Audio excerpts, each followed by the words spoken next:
Hello and welcome to another 4-Minute Muppet Madness, your daily roundup of the latest and greatest news for Manchester United, everything you should listen to, look into, read more about. So let's get right into it. It was not a busy day for news, but there's a bit to discuss. First and foremost, I think the most important story, which came out kind of overnight from a bunch of the journalists I've got here, Laurie Whitwell's from The Athletic, worth reading. Manchester United working on plans to build a new 100,000-seater stadium at Old Trafford.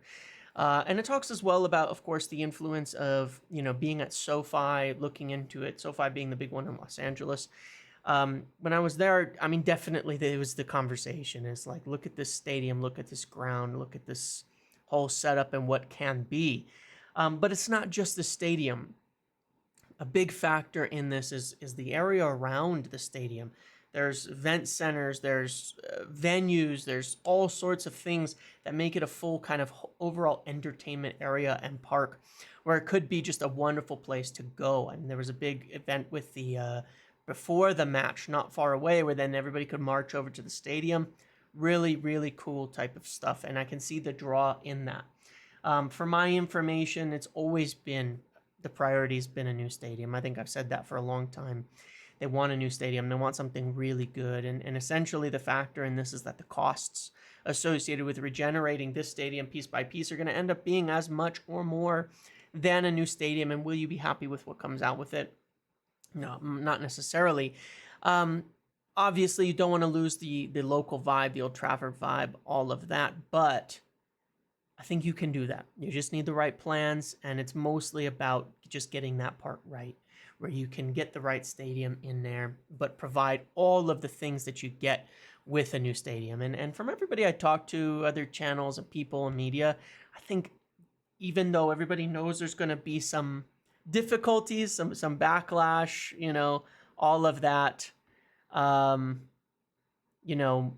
it's worth it at the end, and people will love it later on. And so I think that's worth mentioning. Other thing here, major story that's been talked about the last few days about Mazraoui being close to joining United, all the things that go into that Wan-Bissaka is essentially expected to join, but that he is more likely to look at it. There was some from Simon Stone saying that maybe it's moving closer now.